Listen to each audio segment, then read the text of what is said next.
Hey guys, I'm Wyatt from Last 10 Seconds of Life, here at Chicago Ridge at Star Bar, first day of tour. Yeah, just gonna show you some of my gear here.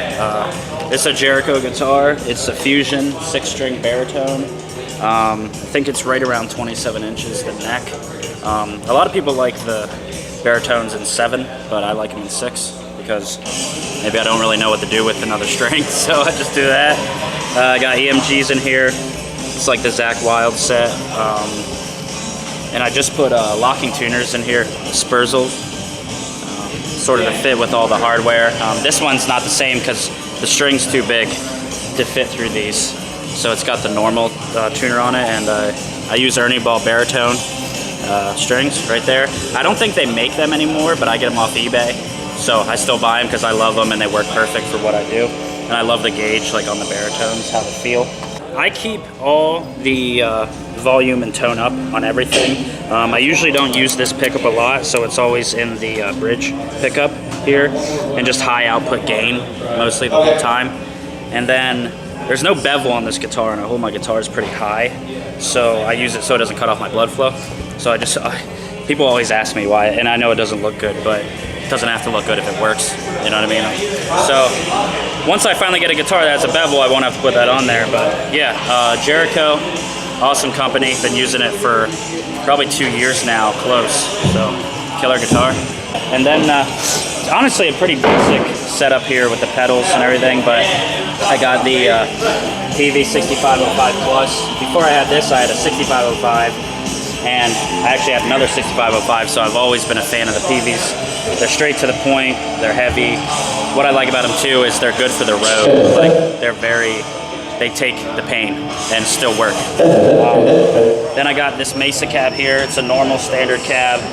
Got some rips and tears. I've used this for about 6 years in the band, and it's got rhino liner on it, which is really hard. It's like truck bed liner, and I think it like sends the bass out a lot instead of, like if you're watching a band, you always feel that thump, the siding and everything, but with this cab, I feel like it sends all that out to the audience, which I really like. And then just here, I got a noise suppressor, digital reverb, simple reverb, and a tuner, and that's it. So just balls to the wall kind of setup, not really like a technical, crazy anything, so that's it. What's up guys, I'm Mike from the Last 10 Seconds of Life, just showing you what I use. First off, we got the classic Ampeg 810. Standard. We got a QSC power amp because I just need some clean power to run in. I get all of my effects and everything from my Axe Effects. I'm just running a nice patch there. Secret, can't tell you what it is. And then we have our Korg Pitch Black Pro tuner, which I've never found a better one.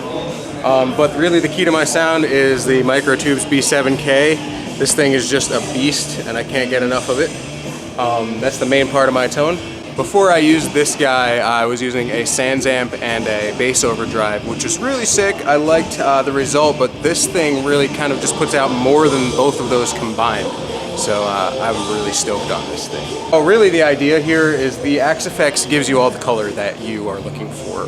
You can add a cab in here. You can add even, I can give a tone stack from a Mesa power stack in the Axe Effects, and then just run it clean through this power amp instead of a Mesa power amp where I'm going to get a Mesa sound. You understand? And so really the point of the clean power is just to get that sound from A to B. And this is my bass. Right now I just switched to 170 gauge strings from Diodario. They're pretty sweet. I was previously using 182 gauge from Callium strings, which is great, but I was just a little too big. It couldn't really bend notes and stuff and just be comfortable jamming and everything. This is, by the way, a Schecter Stiletto 5 Stealth. It comes inside with a preamp. As you can see in the back here, this is a battery. It's not for active pickups, it's actually for a preamp inside that gives it its own little clean boost. It has active pots and everything. You can add treble, bass. This is your pickup select, and this is your volume. I tend to keep my pickups blended. I have a Music Man and a P-Bass.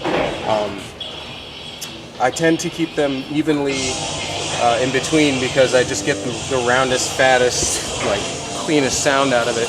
And then my treble and my bass, I usually kind of just play with it per the room. Really, I usually leave them right in the middle. It's just a nice flat tone coming out of the thing. The preamp really does a lot.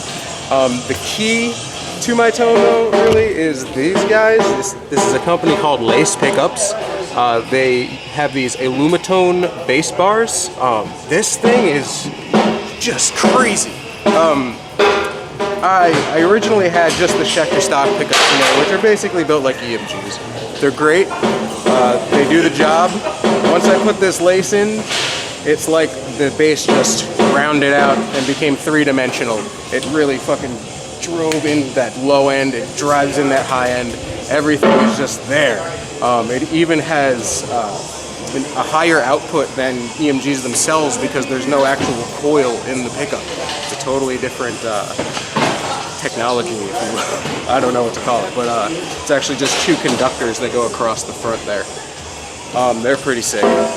All in all, kind of all comes together into this big nasty beast that I just try to keep building on and making bigger and bigger. Thanks for checking out our gear. We have an album out in stores, The Violent Sound. You can pick up everywhere on iTunes, online. Check us out on Facebook at The Last 10 Seconds of Life. Check us out on Instagram at TLTSOL. Rock on, dudes.